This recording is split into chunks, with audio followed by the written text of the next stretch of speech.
Rejoice, episode 120, Farls and Absinthe. Hello, I'm Frank Delaney. Last week we left Stephen on Sandymount Strand with the words of the telegram that he received and that Joyce himself received in real life while a student in Paris. The telegram read, "Mother dying, come home, father." In anyone's language, that's a poignant moment. And indeed, Stephen Dedalus stroke James Joyce did come home. Here's the next passage in chapter 3. It's short, and it needs very little opening out. Stephen's thinking again. The aunt thinks you killed your mother. That's why she won't. And here's a health to Mulligan's aunt, and I tell you the reason why. She always kept things decent in the Hannigan family. End of quote. Stephen's thoughts. You've already heard the first part of that is from chapter 1, where Buck Mulligan, with arch cruelty, they're discussing touching his rich aunt for money to go on a trip, and Mulligan says, "The aunt thinks you killed your mother. That's why she won't," the sentence originally ends, "let me have anything to do with you." Stephen, hurt viciously at the time, excises the "won't let me have anything to do with you, it's too painful." He removes that line, and he now turns to an old ballad for relief and to get away from the depressing and hurtful memory. And he produces a verse of a song, and he changes the words a little. There was an Irishman, an Anglo-Irishman, famous name, Percy French, who wrote a lot of Irish songs and ballads, some of them quite amusing, and many of them in a shamrockery, paddywhackery, leprechaunery sort of vein, but actually not too offensive, and that stuff really is offensive. The songs were, you probably know the McNamara's Band. Are you right there, Michael? Are you right about the West Clare Railway? So slow, it was said that the cows in the fields along the line used to eat the hay from the open hay wagons. Percy French also wrote The Mountains of Mourne. Dear Mary, this London's a wonderful sight. Macbreen's Heifer. Oh, Macbreen had 2 daughters, and each one in turn was promised in marriage to James O'Byrne. Phil the Fluter's Ball, Slattery's Mounted Foot.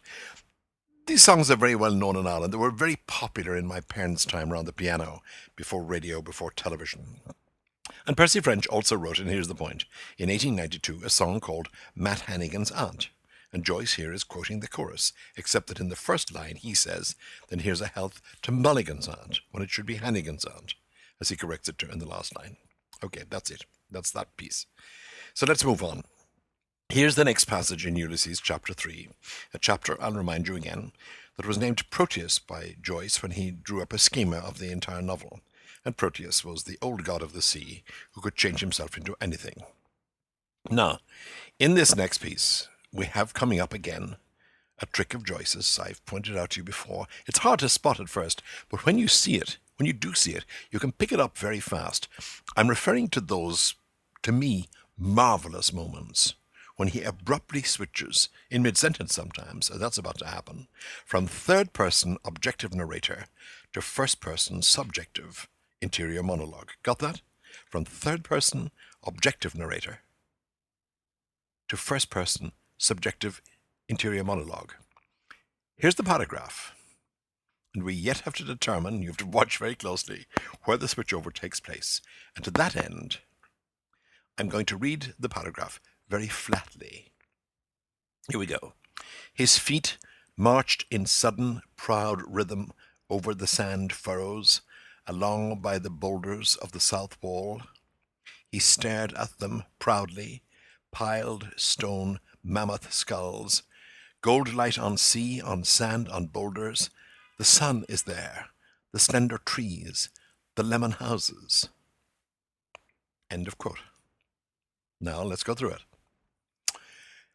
The first sentence seems fine, straightforward. His feet marched in sudden, proud rhythm over the sand furrows, along by the boulders of the south wall. The surface has suddenly become harder under his feet. No more crackling or sinking. He's on firmer ground.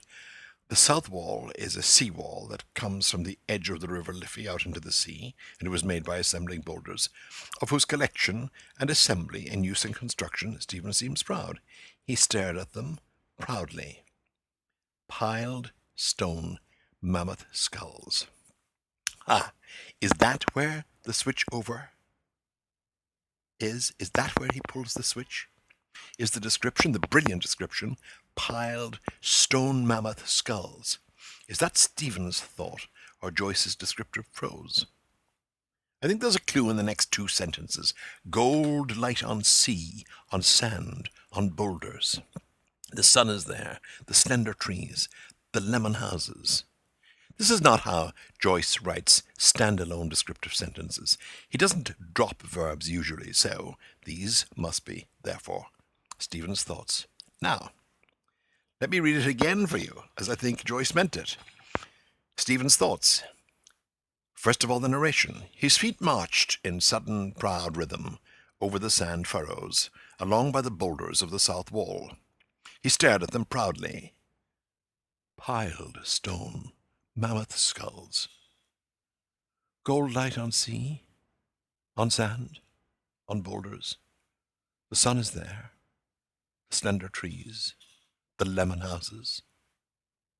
See what I mean? Stephen taking over from Joyce after the word stared, after the word that described what he's doing. We see him doing it. Love it. Have I time for a little more? I think so. And we do have some complex stuff coming up in the next few weeks. Sometimes I get a bit anxious that I'm not going through fast enough. So here's the next paragraph. All Stephen's thoughts. Here we go. Paris, rawly waking, crude sunlight on her lemon streets. Moist pith of farls of bread, the frog-green wormwood, her matin incense, court the air. Buluomo rises from the bed of his wife's lover's wife. The kerchiefed housewife is astir, a saucer of acetic acid in her hand. In Ruddo's, Yvonne and Madeleine new make their tumbled beauties, shattering with gold teeth chaussons of pastry, their mouths yellowed with the pousse of flan breton. Faces of Paris men go by, their well-pleased pleasers, curled conquistadors. That's the end of the quote. Well, you can see that this is a series of memories of Paris with the emphasis on sensation. But let's not jump to stuff. There's more to it than that. Paris, rawly waking, crude sunlight on her lemon streets. Been there, seen that. It hasn't changed. I can tell you, a few days in Paris, and you know why they call it the City of Light.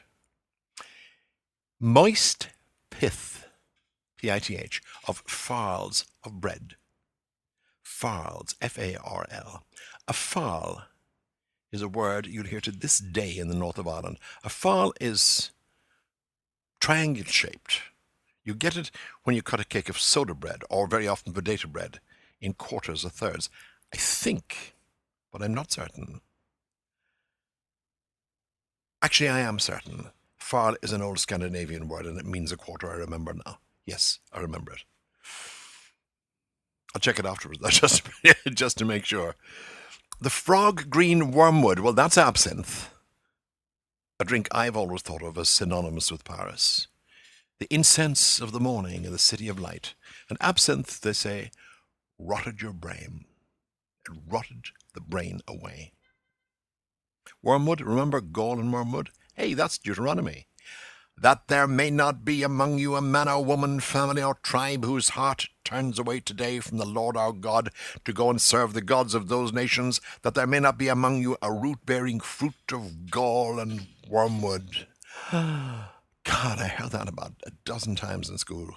Hemingway said that when you sipped absinthe slowly, it was, and this is a quote from him, because I looked it up, I remember him writing about it, it was an opaque, bitter, tongue-numbing, brain-warming, stomach-warming, idea-changing liquid alchemy.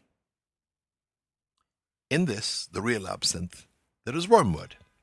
It's supposed to rot your brain out. But I don't believe it, said Hemingway. It only changes the ideas. You should pour water into it very slowly, a few drops at a time. Whiskey, Hemingway added, does not curl around inside of you the way absinthe does. There's nothing like absinthe. I remember drinking it in Paris years ago and not being totally taken with it, but what I did love was when you dropped something into it, it went, ooh, the kind of slow smokiness. There is nothing, said Hemingway, like absinthe. Wasn't there an old joke? Absinthe makes the heart grow fonder. Remember how I said a few moments ago? Well, you can see that this is a series of memories of Paris with the emphasis on sensation, but let's not jump to stuff. Right. Let's not jump to conclusions.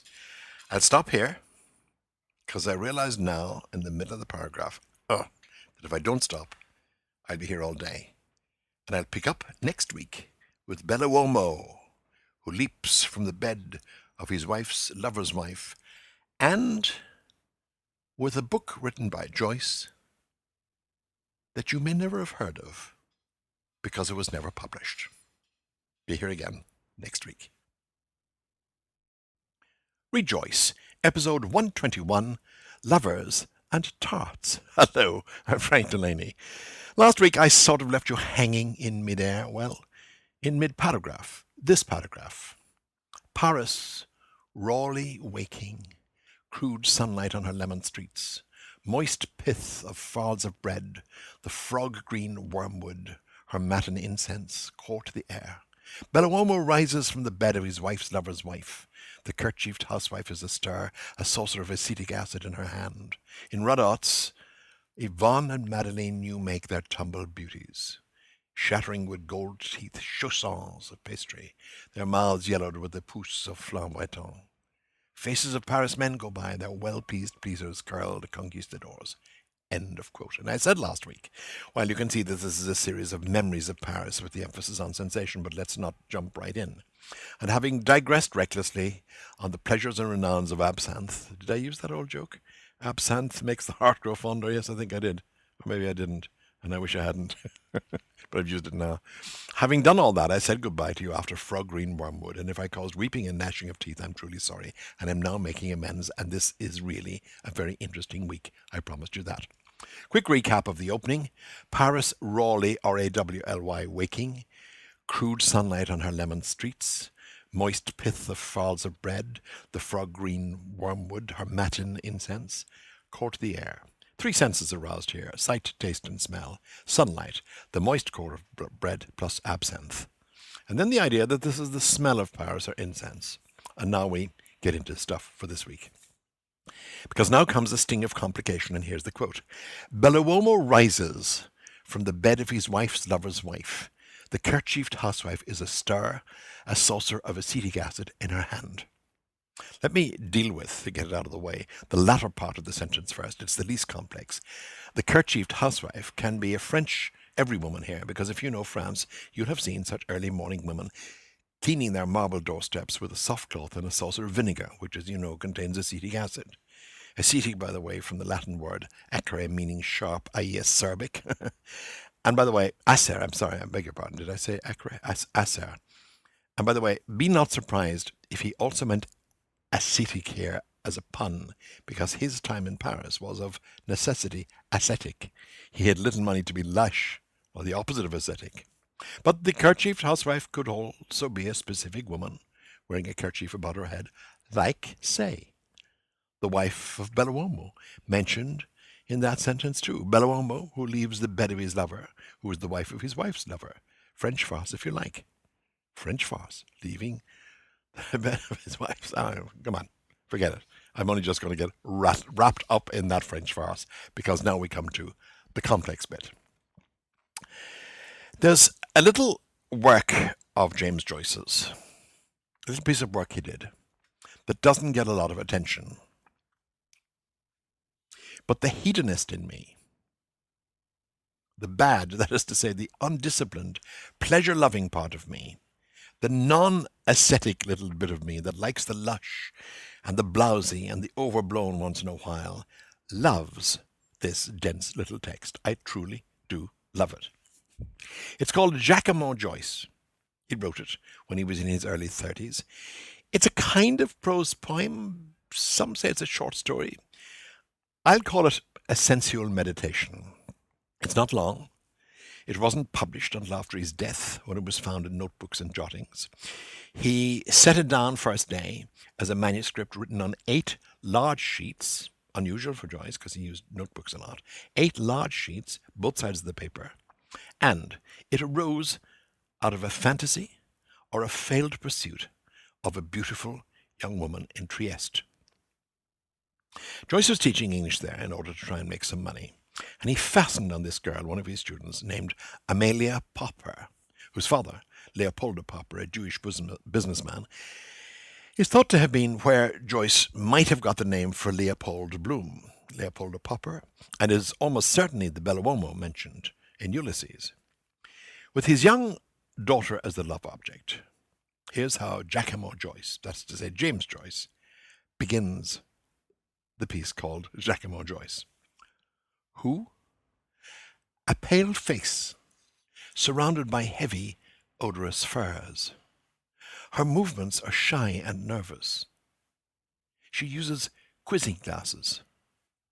Further on, the writer makes contact of a kind. Yes, a brief syllable, a brief laugh, a brief beat of the eyelids.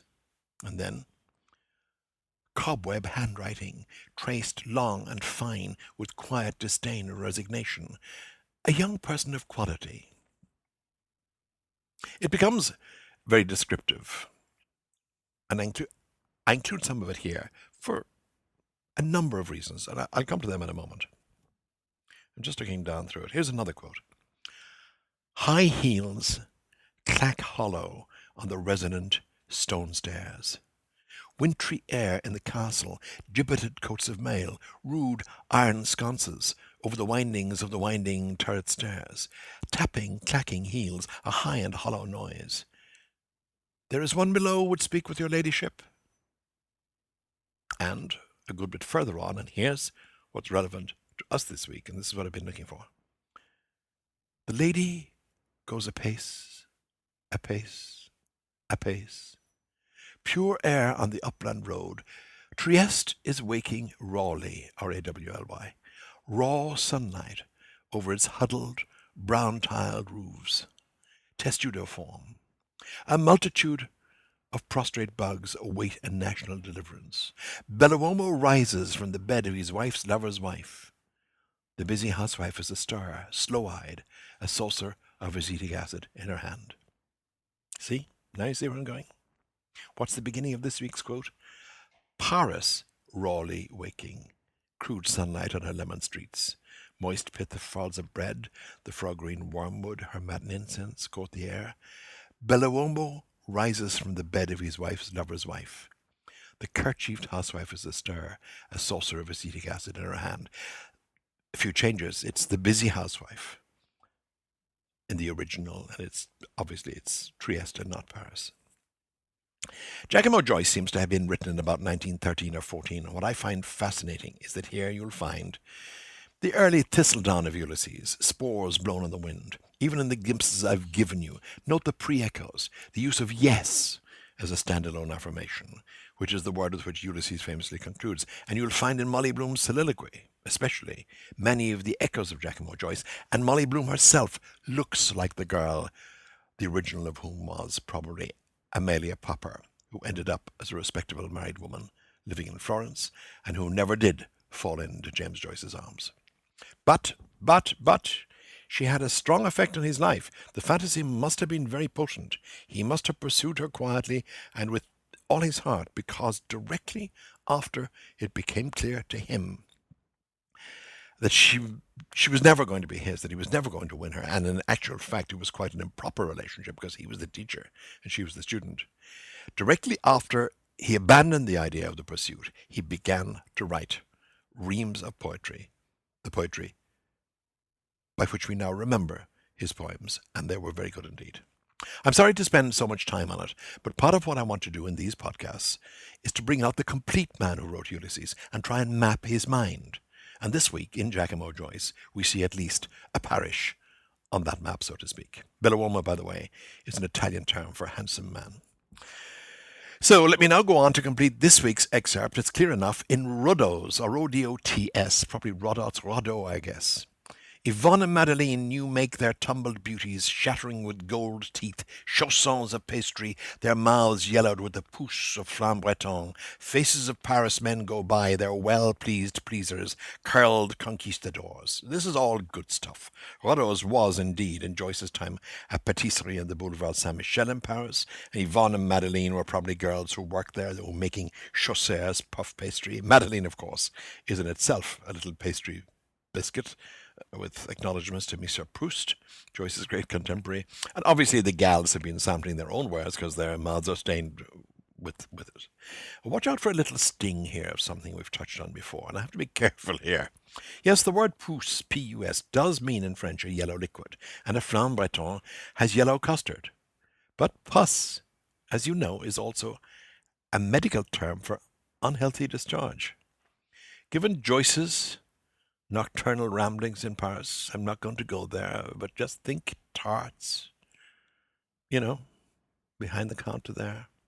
And then we have in the Ormond Hotel in Ulysses, which will come down in about 10 years, with the girls behind the counter who might not be as respectable as it could be. But as I say, I'm not going to go there. Essentially, Stephen is reminiscing about seeing these two girls in a pastry shop setting out their wares that included flan with yellow custard. And the last sentence, faces of Paris men go by, their well-pleased pleasers, curled conquistadors. In other words, the passing men look in. They're the conquerors of these girls, the lady killers. And the phrase there, well-pleased pleasers, is full of puns. The men please the women and are pleased to do so. And their pleasers, their own pleasers? Pleaser was a slang term for sideburns. Conquistadors with twirling moustaches and sideburns. More Paris next week. What was that line in Casablanca where he says to her, where Bogey says to her, we'll always have Paris. Well, we will for a while in chapter 3, that's for sure. Rejoice, episode 122, Fairies and Cheese. Hello, I'm Frank Delaney. We're just about halfway through chapter 3 of Ulysses, the chapter to which Joyce would eventually give the name Proteus, after the god of the sea, the master of change. To put it at its simplest, Stephen Dedalus, the younger protagonist of the great novel, is walking by the sea, and his mood is changing all the time. So is what he sees, because he is nearsighted, and he has just recently broken his spectacles. On this bright June morning full of lemon-colored sunlight, he's been reflecting on the days he spent as a student in Paris just over a year earlier. And we are at perfect liberty to assume a fair amount of autobiography here, as Joyce himself was indeed a student in Paris in 1903. Here's the next passage, and once more it seems dense at first glance, but unpacking it is enjoyable, trust me. These are all Stephen's thoughts. Here's the longish quote. It's part of a much longer paragraph. Noon slumbers. Kevin Egan rolls gunpowder cigarettes through fingers smeared with printer's ink, sipping his green fairy as Patrice his white. About us, gobblers forked spiced beans down their gullets. Un demi-septiere! A jet of coffee steam from the burnished cauldron. She serves me at his beck. Il est irlandais. Hollandais? Non fromage. Deux Irlandais, nous, Irlande, vous savez, ah oui? She thought you wanted a cheese hollandaise. Your postprandial. Do you know that word, postprandial? There was a fella I knew once in Barcelona, a queer fella, used to call it his postprandial. Well, sláinte. Around the slabbed tables, the tangle of whined breaths and grumbling gorges. His breath hangs over our sauce-stained plates, the green fairy's fang thrusting between his lips. End of quote, here we go.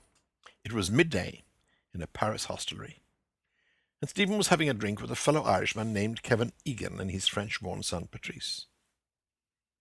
What you have here is, once again, a mix of narrative styles. Noon slumbers. That's Joyce in theory, but actually isn't it Stephen? Now not just reflecting on, but writing of his adventures in Paris? Watch. It is all still, of course, in his thought process, but watch this. Kevin Egan rolls gunpowder cigarettes through fingers smeared with printer's ink, sipping his green fairy as Patrice his white. Now that's a straight piece of descriptive narrative. But look what comes next. About us, gobblers fork spiced beans down their gullets. The pronoun, about us. That's the key. It's Stephen on location, so to speak. And just let me tidy up those few references. Kevin Egan, well, you met him before a few weeks back. He was in real life Joseph Casey, an Irishman hiding out in Paris, where he worked as a typesetter for an American newspaper, the New York Herald. And he'd had a reputation as a dynamitard back in Ireland and England, a rebel with a specialty in explosives.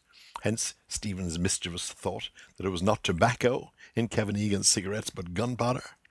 So he's rolling these gunpowder cigarettes through fingers that are smeared with printer's ink, and he's sipping his green fairy, as his son Patrice, described earlier by Stephen, likes to sip his white drink, which is sweetened warmed milk, his lait chaud.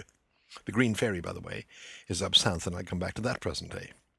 About us, gobblers fork spiced beans down their gullets. Well, that's clear enough. There's been other food in this chapter. We already know from an earlier passage that the standard meal that Joyce could afford in Paris was basic. Mou en civet, it was called. The cheapest of foods, the lungs of a rabbit or a hare. Offal. And demi-setière, Kevin Egan calls for a refill of coffee for Stephen, with the standard Paris joke, half a setière, meaning a gallon of coffee. A setière was about 2 gallons. There's a jet of steam from the coffee cauldron, which you can actually see in Joyce's prose. A jet of coffee steam, he writes, from the burnished cauldron. Perfect choice of word here, by the way, because burnished means both polished and brown. Stephen observes that the waitress serves him at Kevin Egan's beck and call, meaning that Egan has authority here. And then he hears Egan speak to the waitress. Il est Irlandais. He's an Irishman, meaning Stephen. Now, let's take the next sentences as a batch. Hollandais, non fromage. Deux Hollandais, nous, Irlande, vous savez? Ah oui. She thought you wanted a cheese Hollandais or postprandial. Do you know that word, postprandial? There's a fellow I knew once in Barcelona, queer fellow, he used to call it his postprandial. Hollandais, non fromage. What's that about? Was there a French bistro dish like a croque monsieur called a Hollandais, made with cheese from Holland? And did Stephen want one after his meal, which is the definition of postprandial after a meal? No. Egan says no cheese. And then Egan says to her, Des Irlandais nous, Irlande. Vous savez what? Oui. 2 Irishmen we are. Ireland, you understand. Ah, yes. Meaning you've heard of Ireland and the Irish. And then you heard that bit about postprandial. I myself have a friend who likes a postprandial cigar. He'll sit back after dinner, stretch his legs and light up. It's a term I used to hear a lot, postprandial. There was a time when it meant almost exclusively a brandy or cognac after dinner. Or after lunch on a Friday, someone would say, you know what, it's the end of the week. I think I'll have a postprandial, meaning a digestif. And while we're on this culinary kick, there's a little footnote that I can add here. If indeed the waitress did know that Stephen was Irish, but definitely knew he wasn't French, she might have thought that, like so many non-French Europeans, he liked to end a meal on a savoury note, whereas the French like to end with a sweet note. So in England, for example, it's dessert and cheese, and in France, it's cheese and dessert. I'm with the French. Sweet tastes last longer, I think. They're nice at the end of a meal. Where was I? Oh, yes. Next, Kevin Egan says, well, sláinte, which means your health, your good health, cheers, bottoms up, here's looking at you, kids, skål, salute, anything you like from the worldwide lexicon of drinkers' pleasantries. Stephen next reflects in what he saw around the slabbed tables, the tangle of whined breaths and grumbling gorges. Kevin Egan's breath hangs over our sauce-stained plates, the green fairy's fang thrusting between his lips. The green fairy, as I said earlier, was absinthe. about which I've disquisitioned a little too much perhaps in the last weeks. And I mean disquisition in all its meanings and senses, research as well as holding forth. But damn it, the reference to absinthe is most interesting. And I'll tell you why. First of all, Joyce actually knew it. He had shaken hands with the Green Fairy, which was the nickname for absinthe. Secondly, it was such a lethal drink that several governments banned it. It could be as much as 140 proof. And people made the mistake, sometimes deliberate, of drinking it without diluting it with water. Lethal, lethal. Thirdly, that green absinthe stain on Kevin Egan's lips reminds me that in many, many civilizations and cultures, there is in the DTs, when alcohol has completely taken you over, there's an apparition common to many. It's a little green figure, a little green man. And maybe Joyce was therefore not just observing the slang name for absinthe, the Green Fairy, but was he also seeing leprechauns? Ha ha, just a joke. Back next week. Rejoice, episode 123, Matadors and Shepherds. Hello, I'm Frank Delaney.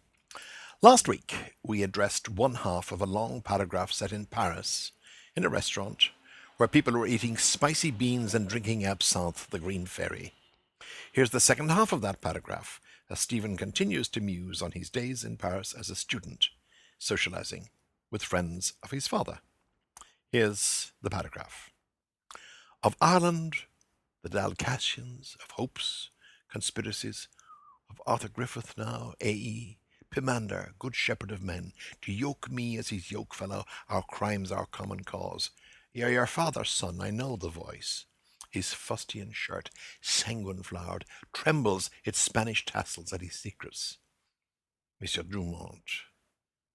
Famous journalist Drumont. Know what he called Queen Victoria? Old hag with the yellow teeth. Vieille ogresse with the dents jaunes. Morgan, beautiful woman. La Patrie, Monsieur Millevoye. Felix Faure, know how he died? Licentious man. The Frecken, bonnet tout fair, who rubs male nakedness in the bath at Uppsala. My fair, she said. Tout le monsieur. Not this monsieur, I said. Most licentious custom, but a most private thing. I wouldn't let my brother, not even my own brother. Most lascivious thing.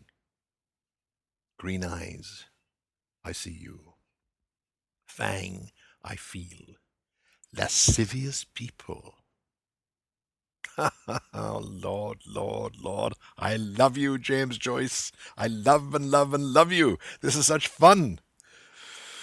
Here we go. In the first two sentences full of references, Stephen reminisces inwardly on what Egan spoke of, or might be likely to raise. First two topics, of Ireland, the Dalcassians. Ireland's plain enough. Poor, martyred Ireland, the most brilliant of victims. Dalcassians, what's this? It's one of the oldest family names in Europe. Is the name O'Brien. The basic word Brian, B-R-I-E-N, is indeed Old European. You know the Welsh word Bryn, B-R-Y-N? It means the hill. Bryn Mawr is the big hill. So the Irish name O'Brien meant originally the family who lived on a hill. They commanded the heights. And the O'Briens were kings of my own province, the southernmost province in Ireland, the province of Munster. Best provincial rugby side in the world. Well, the Dalcassians who lived in Munster were many things. They were O'Briens themselves, some of them, and they were the O'Brien household gods. They were a tribe, a clan, predominantly from County Clare, down there on the Atlantic, between the Atlantic and the Shannon. The Dal Cash they come from, the connections of the King Cash or Cass. And their name, the very name Dalcassian, is synonymous with Irish rebel heroism and pride. Now, what's next? Of hopes, conspiracies of Arthur Griffith now, A.E., Pimander, good shepherd of men. Well, hopes and conspiracies were the daily diet of the Irish in Joyce's time in the struggle for political autonomy. And one of the leaders in that struggle was a gentleman by the name of Arthur Griffith, whose thrust for independence included civil disobedience as one of its policy planks. A.E., George Russell. We've mentioned him before and will again, as in a few years from now we'll catch sight of him here on a bicycle in the pages of Ulysses. He was an early encourager of James Joyce and Also, get this, of P.L. Travers, who wrote Mary Poppins. And he's mentioned at this moment because he was a great supporter of Irish nationalism, and he wrote superbly on that subject. I had the pleasure recently of receiving a gift that I treasure of his book, The National Being, which he wrote in 1916, the year of the iconic rebellion. And now look at this phrase, Pimander, good shepherd of men. Well, what's a Pimander? Pimander. Trust Joyce to drop in a word that has fathoms deep of references.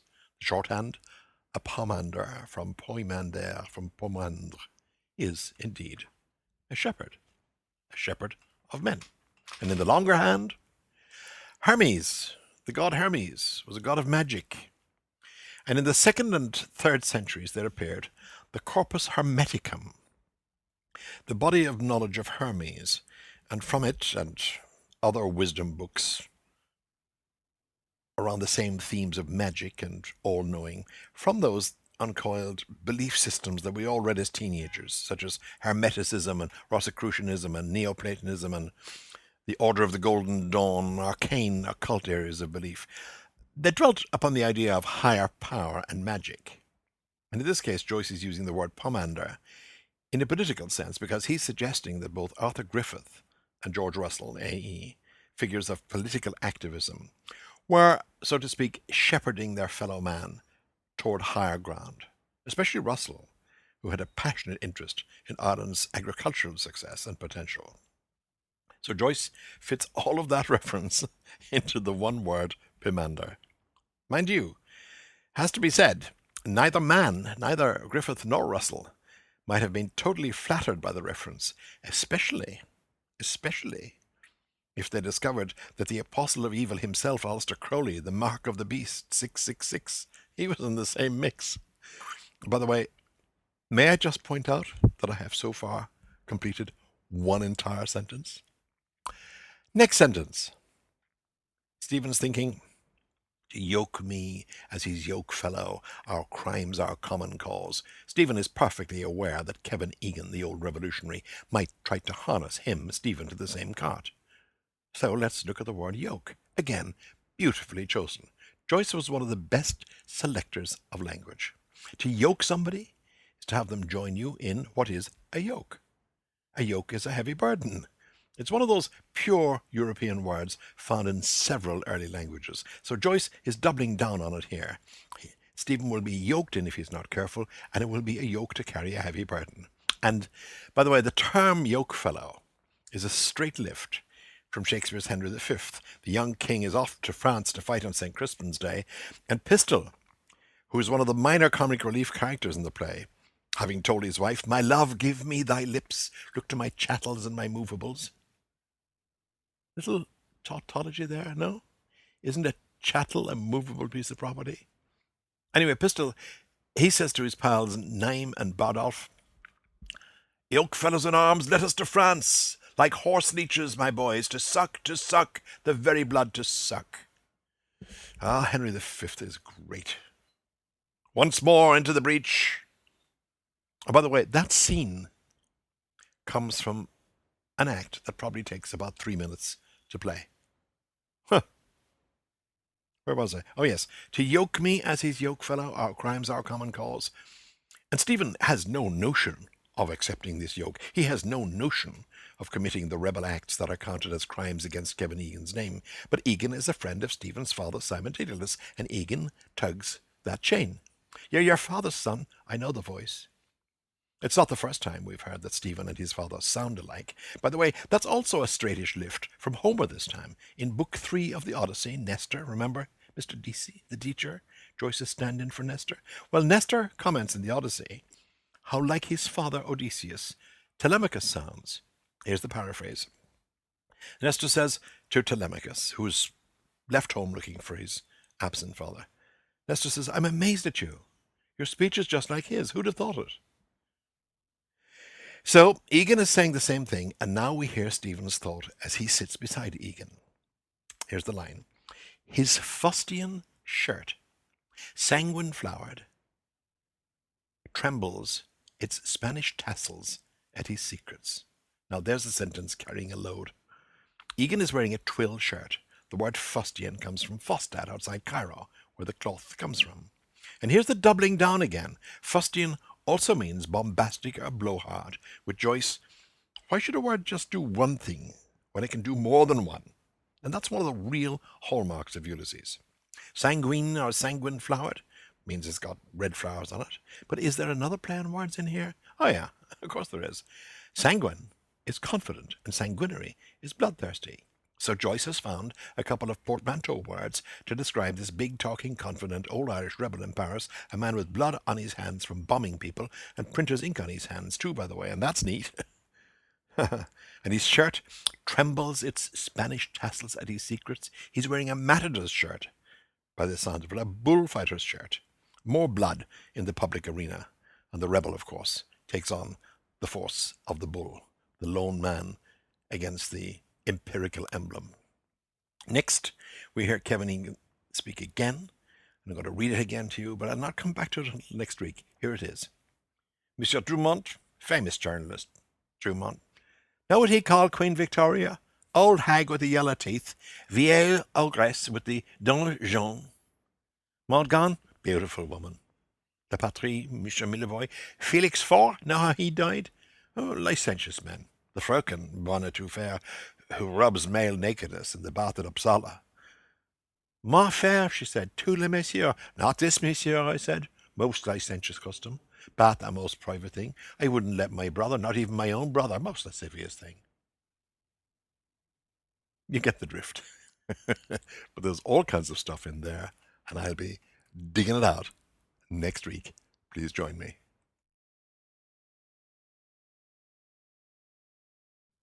Rejoice, episode 124, Betrayals and Disguises. Hello, I'm Frank Delaney. Last week, I again left you in mid-paragraph. I used to get upset at having to do that for pressures of time, but now I'm not so sure. Well, at least it whets the appetite. Here's the continuation of the paragraph. In fact, I even read it to you last week. It comes after the fustian shirt with the matador tassels worn by Kevin Egan in a Paris restaurant, as he's about to speak at length to Stephen Dedalus, the son of his old friend back in Dublin. And here's what Egan is saying. Monsieur Dumont, famous journalist Dumont, know what he called Queen Victoria? Old hag with the yellow teeth, vieille ogresse with the dents jaunes. Morgan, beautiful woman. La Patrie, Monsieur Millevoye. Felix Faure, know how he died? Licentious men. The Fröken, bonne tout faire, who rubs male nakedness in the bath at Uppsala. Ma faire, she said, tous les messieurs. Not this, monsieur, I said. Most licentious custom. Bath, a most private thing. I wouldn't let my brother, not even my own brother. Most lascivious thing. Green eyes, I see you. Fang, I feel. Lascivious people. That's the end of the quote. So now, as they say in County Kerry, what do we make of all that? Well, Kevin Egan, as I've told you before, is a fugitive Irish rebel bomber, and he's therefore anti-English by definition. He's quoting Drumont, Edouard Drumont, who wouldn't get away today with the things he did back then. He founded something called the Anti-Semitic League. What a guy. What a broad-minded guy. Oh, gee. A French member of Parliament, too. And as Egan quotes Drumont, not fond of Queen Victoria. Vieille ogresse with the dents jaunes, the old hag with the yellow teeth. Lovely stuff. What a gent. Egan, though, thinks Maud Gonne a true beauty. She was famously the lover, allegedly unconsummatedly so, but I don't believe that, of the poet W.B. Yeats. And she was herself a strident activist on behalf of Irish freedom. So Egan would say that, wouldn't he? He would say she was a beautiful woman, but a lot of people thought so. Egan's next reference in his catalogue of heroes is Lucien Millevoye, editor of a political journal, name of La Patrie, the fatherland in French. There's the line again. Maud Gonne, beautiful woman. La Patrie, Monsieur Millevoye. Well, Millevoye had an affair with Maud Gonne. She had 2 children by him, which is why his name is dropped into this little roll call. And the next name is that of Felix Faure, the President of the Republic, who died in office in the Elysee Palace. Supposed to be a brain hemorrhage, but behind their hands, they said, it was an excess of handkerchief. At that moment a touch too much hurly-burly on the chaise longue, perhaps. And the mademoiselle's name, in case you're interested, was Marguerite. And Egan, from the high moral ground of all revolutionaries, of all people who kill other people, dismisses Millevoye and Faure as licentious men. And by now Egan's on a roll as he begins to describe an experience he had at Uppsala in Sweden, where a Swedish maid, a fröken, a bonne à tout faire, a Jill of all trades, so to speak, a general housemaid, offered to give Egan a rub-down in the bath. Moi faire, she said, tout le monsieur, I do all the gentlemen. He says, ho, ho, ho, oh no, Miss Swedish spinster, not this gentleman. And he huffs and puffs. Licentious custom, this was. Licentious.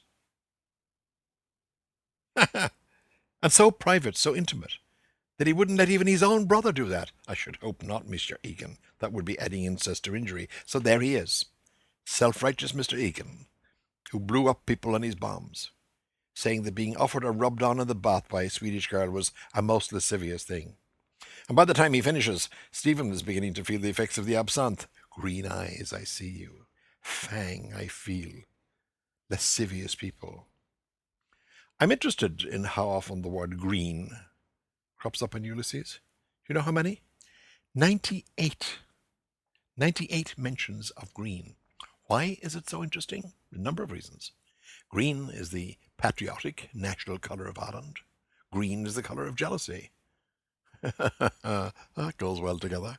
Shakespeare called jealousy the green-eyed monster, and Joyce himself suffered terribly from sexual jealousy. But we'll come to that later in the book. And Ulysses has moments of desperate poignancy caused by sexual jealousy. And green also means callow, which is something that Stephen is a lot. He's extremely callow. And green is danger when it comes to drinking absinthe, the Green Fairy. So that's dealt with that piece. Now here's the next shorter passage from chapter 3. It follows on directly. And this is Stephen again. We're still in the same place. The blue fuse burns deadly between hands and burns clear. Loose tobacco shreds catch fire. A flame and acrid smoke light our corner. Raw face bones under his peep-a-day boy's hat. How the head centre got away. Authentic version. Got up as a young bride, man, veil, orange blossoms, drove out the road to Malahide, did faith. Of lost leaders, the betrayed, wild escapes, disguises clutched at, gone, not here. He's listening to Kevin Egan, and he's watching the cigarette in Kevin Egan's fingers. And he's already had his joke about it, that this isn't tobacco, this is gunpowder, because Egan was an old bomber. And so often the key in chapter 3 is to determine the mode that Joyce is using. Is it the monologue intérieur, the stream of consciousness, or is it straight narrative brilliantly done, little glinting gems of prose here and there, sometimes highlighted by a socking great ruby or emerald or sapphire or diamond?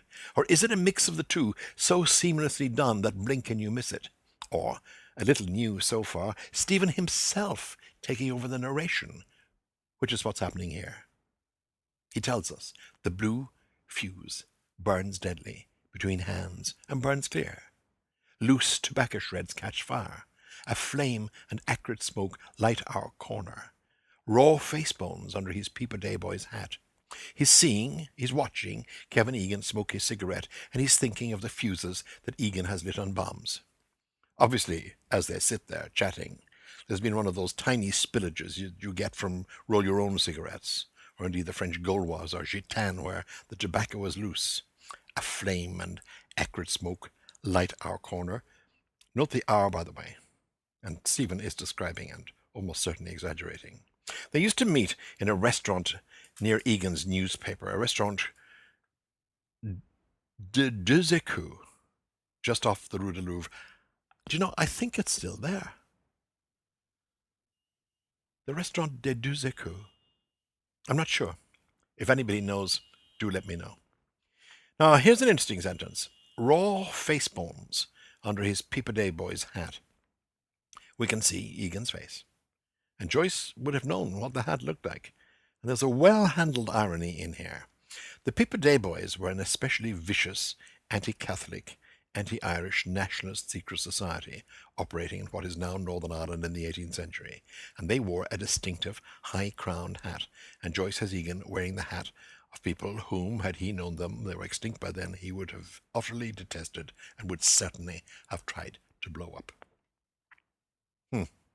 By the way, just a quick note. I've lately taken, thanks to the Rosenbach Museum's generous gift to me, I've lately taken to looking at the facsimile of the manuscript. As I do these podcasts, as I'm talking to you here, and I am astounded at how much of what I read to you is actually what he wrote out in his own hand for the first time, straight onto the page. I know he corrected proofs a lot and did all kinds of later stuff, but I can tell you, the stuff that came straight out of his pen, that's what you're hearing here. Next, we have 3 sentences that nobody could make head or tail of without some knowledge of 19th century Irish history. Here they are. How the head centre got away, authentic version, got up as a young bride, man, veil, orange blossoms, drove out the road to Malahide, did faith.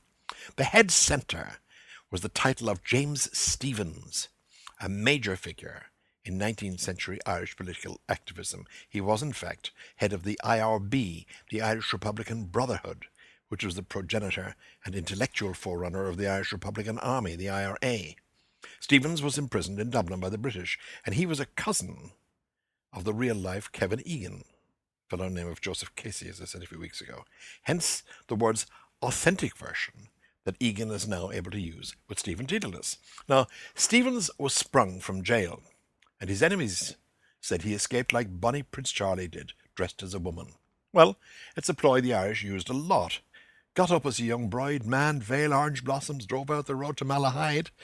Malahide is a seaside village near Dublin. It's now a suburb, really. It was a village in those days. Did faith, says Egan, and now Stephen returns to his own thoughts and reports how they spoke of lost leaders, the betrayed, wild escapes, disguises, clutched at, gone, not here. Stephens disappointed a lot of his Irish followers, who felt betrayed by his breaking out of jail and fleeing to the US. As Egan discusses these matters endlessly with Stephen in Paris, note the term lost leaders. It has 2 implications, and that it's in here for those 2 reasons.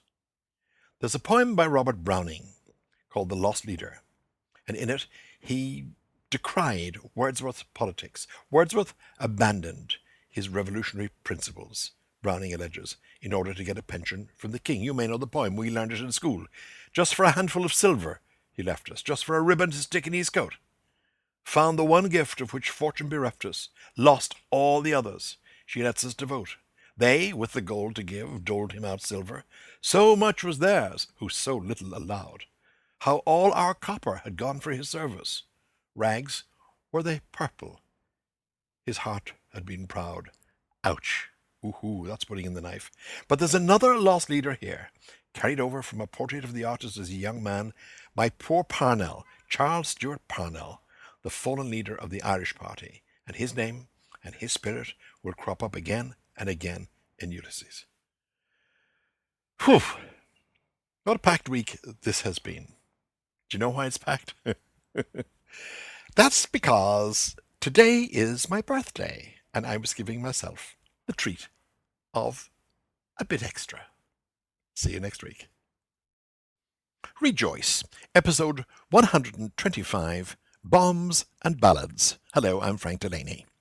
And we're still in Paris, still in the Deux Écus restaurant, where Stephen is listening to the war stories of an old Irish rebel, friend of both fathers, Joseph Casey, a friend of Joyce's father, John Joyce, Kevin Egan, a friend of Stephen Dedalus's father, the fictional Simon Dedalus.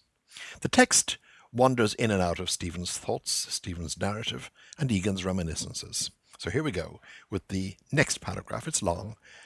Let's hope I can get through it all in a reasonable time. Here we are. Spurned lover. I was a strapping young gossoon at that time, I tell you. I show you my likeness one day. I was, faith.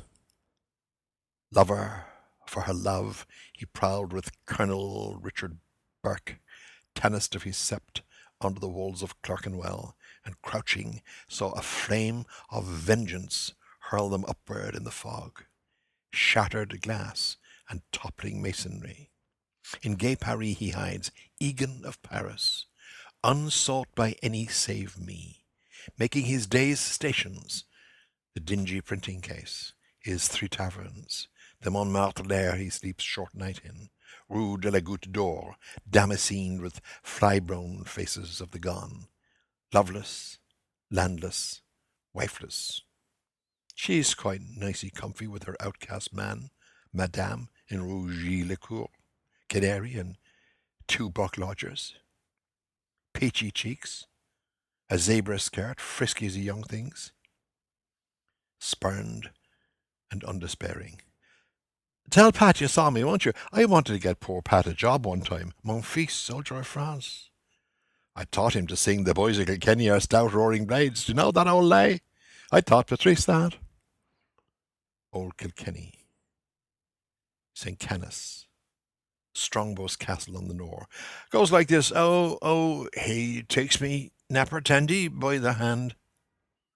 Oh, oh, the boys of Kilkenny.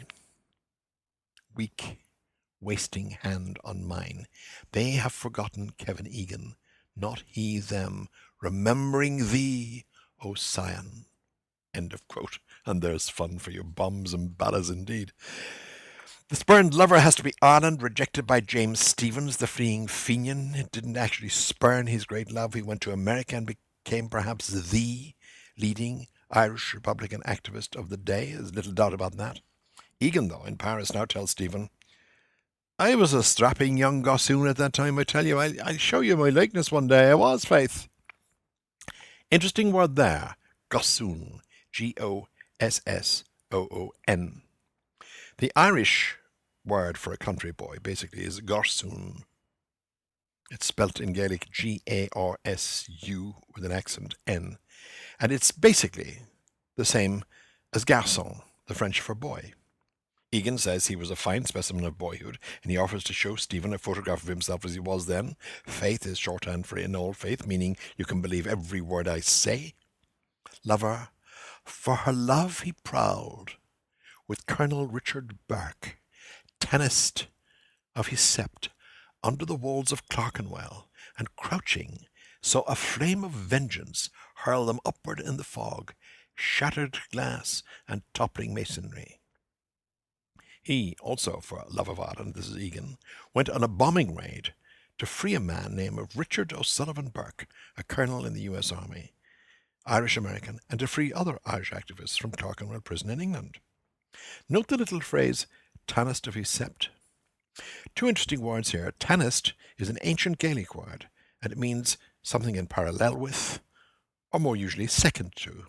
In Ireland, it was used as the term for the heir apparent, and it's still very prominently in use. The Prime Minister of the Irish Republic is always called the Taoiseach, an ancient Gaelic word meaning chieftain. English reporters used to have great difficulty with it and end up calling him the Taoiseach.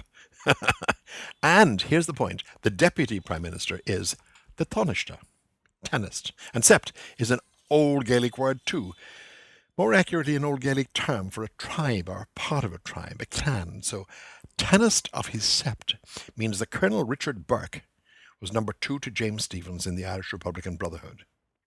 And Kevin Egan saw the walls of Clerkenwell ripped apart by his bomb. He doesn't mention in Paris to Stephen that the bomb didn't set Burke free. By the way, there's an error in Joyce. He gives the impression that he, Burke, and Egan were planting the bomb together, where in fact Egan was bombing the walls to get out Burke. But the bomb did kill, he doesn't tell you this, the bomb did kill 12 people.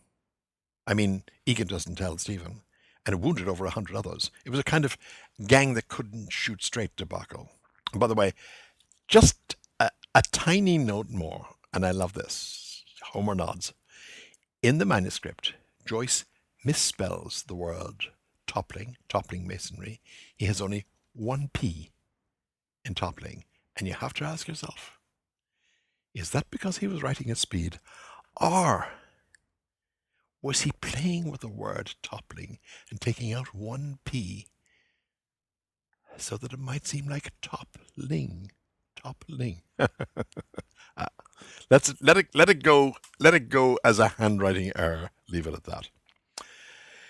Next, in gay Paris he hides, Egan of Paris unsought by any save by me. There's Stephen's dismissal of his father's rebel friend, in whom nobody else shows any interest, making his day's stations a reference to a Catholic ritual that is exercised by stopping at the same points in a dedicated routine. In a Catholic church, the Stations of the Cross are observed in front of each of 14 depictions of the Way of the Cross, Christ's climb to Calvary. In Jerusalem, you can actually follow them, the actual points on the streets. And Egan's stations, so to speak, his ritual daily stopping points, include the dingy printworks where he labours, his 3 taverns, he obviously frequents 3 pubs, in one of whom he's now colloguing with Stephen. And there's the Montmartre lair he sleeps short night in, meaning he has digs in Montmartre among the bohemians and artists, where people never ask questions and rarely ask for too much money. Here's a nice one. This is lovely. The Rue de la Goutte d'Or, damascened with fly-blown faces of the gone. Now, this is really interesting. This is why I love this job. Here, Joyce is referring to another great novelist, Émile Zola, specifically to Zola's great novel, Nana, which is about a Paris hooker who was born into dire poverty on the Rue de la Goutte d'Or, the street of the golden drop or the golden liquor. And the clue to Zola comes in 2 separate words, Damascene and Flyblown. They are oblique references to the novel and its heroine, if I may call her that, damascened with fly-blown faces of the gone. Nana was known as the golden fly, and to damascene something is to etch patterns into it, and Nana died of smallpox, which had etched its ravages into her beautiful face. Isn't that great? Just dropped in there. Just a joy for somebody who gets it. Ah, wonderful. Stephen then summarizes Egan with 3 words, loveless, landless, wifeless. Now, if that sounds familiar to you, then you've been reading the classics, where such a speech trope comes into the music of drama here and there.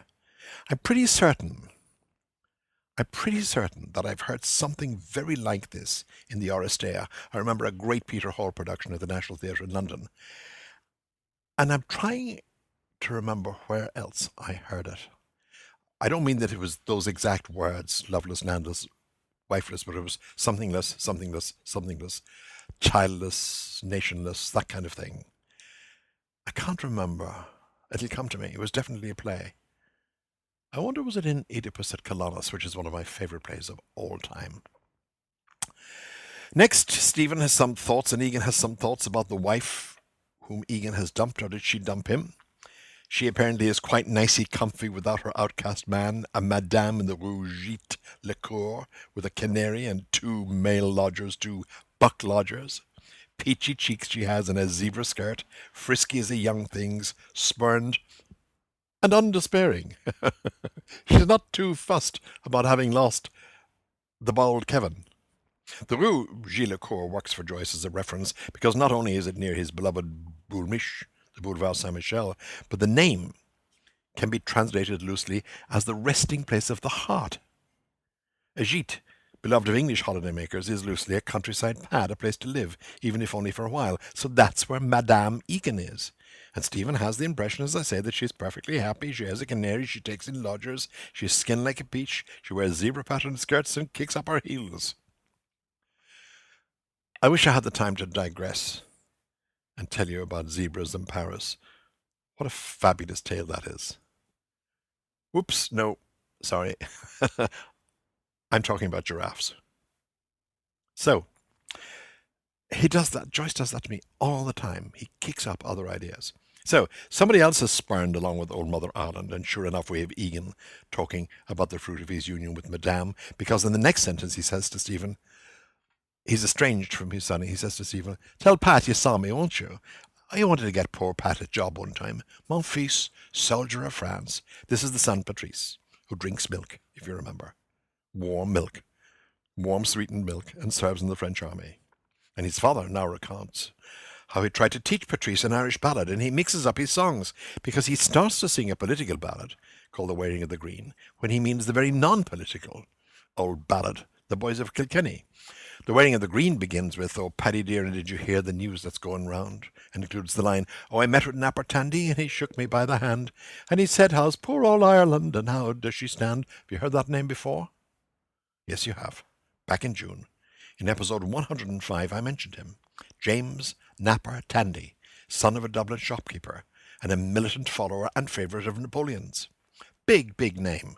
Big name in Irish 19th century politics and Irish political culture. A nose as large as a lighthouse and a bet it shone in the dark. He was famous for his ugliness as well as his politics. Now, Egan confuses the Wearing of the Green with a less important old song. Less important, of course, unless you come from Kilkenny, which is a Norman city on the River Nore in the east of Ireland, connected to Strongbow, the most famous of the Norman invaders of Ireland in 1167, 1168, 1169, 1170. Kill a church, the Church of Kenny, which comes from Canis, a 6th century Irish abbot. And that's all that reference. There's all wrapped up. Nice and tidy, done by Joyce for you. Wow. Let me requote to you the final 3 sentences of this section because they really are worth a look. "Weak hand, wasting on mine. They have forgotten Kevin Egan, not he them. Remembering thee, O Sion." This is Stephen's thought. He's dismissing Kevin Egan. He says Egan is a frail and forgotten man. He's in exile. Hence the reference to Sion, to that wonderful psalm. And in here, too, lurks a sneaky Irish patriotic reference. And this is a great example. This is a great example of how we learn the workings of Joyce's mind. Psalm 137 goes, you note, "By the rivers of Babylon, there we sat down, yea, we wept, when we remembered Sion." Here, though, is the next line of the psalm. "We hanged our harps upon the willows in the midst thereof." We hanged our harps upon the willows. The harp is the symbol of Irish nationality. Ireland is the only country in the world, as far as I know, with a musical instrument as its national emblem. So finally, you listen to this, and you think of the old Irish activist, now exiled in France. Here's the next line. How should we sing? It's not the next line, but here's the line from the psalm. "How shall we sing the Lord's song in a strange land?" There's Egan singing songs, an exile in Paris.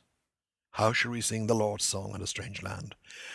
And you know, I think that's more or less the last we hear significantly of Kevin Egan in Paris. We get 2 or 3 more, from memory this is now, we get 2 or 3 more fleeting glimpses of him. But he's off the stage now for a long time. And next week, we have more of Stephen. Join me then. Rejoice, episode 126, Time and Tide. Hello, I'm Frank Delaney. We're still with chapter 3, with Stephen walking on Sandymount Strand at the southern edge of Dublin. A brief recap. He's here because he's on his way into the city to meet Butt Mulligan, with whom he stayed the previous night in the fortification called the Martello Tower at Sandy Cove, where they had a dispute, but you knew all that already. And we've also been reminiscing about Paris, where Stephen had lived briefly the previous year, and we're now just past the halfway mark of chapter 3. Here's this week's first passage. Quote, "He had come nearer the edge of the sea, and wet sand slapped his boots. The new air greeted him, harping in wild nerves, wind of wild air, of seeds of brightness. Here, I'm not walking out of the Kish lightship, am I?" He stood suddenly, his feet beginning to sink slowly in the quaking soil. "Turn back." End of quote. 2 forms of narration here, Joyce as third party, and Stephen's internal monologue. And the first sentence is clear enough. He had come nearer the edge of the sea, and wet sand slapped his boots. But it's followed by a sentence where you have to dig, and when you do, you find interesting stuff. Remember, I've been saying all along that one of the most fascinating things about Ulysses is how it gives access to how the mind of a writer, well, Joyce's mind, actually worked. First of all, let's look at the sentence, "The new air greeted him, harping in wild nerves, wind of wild air of seeds of brightness." Dublin was windy, that Thursday, the 16th of June, 1904. So the new air must be the wind that's springing up. And now comes the fun. You may recall that earlier in the chapter, we had the presence of horses, mythical horses, based on the white caps of the waves, which in Ireland people call white horses. As in, oh, the sea was full of white horses today, meaning the sea was slightly rough and the waves are white capped. Other people say the sea is full of sheep. There's a Joni Mitchell song, Kerry. The wind is in from Africa, the sea is full of sheep, I think is the line. Though I wouldn't swear that the sea is full of sheep was the first version I ever heard. Anyway, I'm not talking sheep, I'm talking horses here. Stephen reflected earlier in this chapter that the advancing waves were like the steeds of the sea god Manannán mac Lir, patron god of the Isle of Man. Stephen's mind back then, and Joyce's pen, used wonderful terms about these horses. White-maned sea horses, champing, bright wind bridled, all one word, bright wind bridled. You might remember that I made quite a thing of that. It's lovely. Now, the freshening wind harping in wild nerves has come upon us. And here it is. Wind of wild air, of seeds of brightness. And this is a perfect and perfectly neat example, a capsule of Joyce's train of thought. Perhaps I should call it a carriage or a car in Joyce's train of thought. Another name for a breeze is a zephyr. Z or Z-E-P-H-Y-R. It comes from the god Zephyrus. Ford used to make a car called a zephyr. Zephyrus is the west wind in Greek mythology. Zephyrus is a gentle wind, but he can still do stuff. For example, blow seeds on the wind that can impregnate mares. And Zephyrus thus fathered the horses of the great Achilles. So now you have again the horses of a god. And my favorite bit of the Zephyrus legend has to do with the way Zephyrus blew the discus. Of course, the discus that killed the beautiful Hyacinth. Guess who had an illustrated book of Greek mythology as a child? So, we have the seeds of brightness and the horses of the gods all flying through Stephen Dedalus' mind as he feels on his face a zephyr of a wind. With the next sentence, we return to the inside of Stephen's mind as he says to himself, here, I'm not walking out of the Kish lightship, am I? There are treacherous sandbanks in Dublin Bay, and to mark them, a red lightship with lights, like a floating lighthouse, to light up the shoals, used to sit there. It was replaced back in the 1960s by a conventional lighthouse, but there was the Kish lightship. I'm interested in the word kish. I'm certain it was an old word for basket,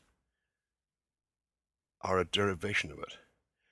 And of course, in centuries past, when people wanted to build something in the seabed, they loaded baskets full of stones. And I wonder if that's the origin. Kish, C-I-S. Pronounced kish or kishon. Yes, that is the Irish word for a basket. Tá an aran sa kishon was one of the first sentences I learned when I was learning Irish at, the age of 4 or 5 or so. The bread is in the basket. Tá an aran sa kishon. And now look here.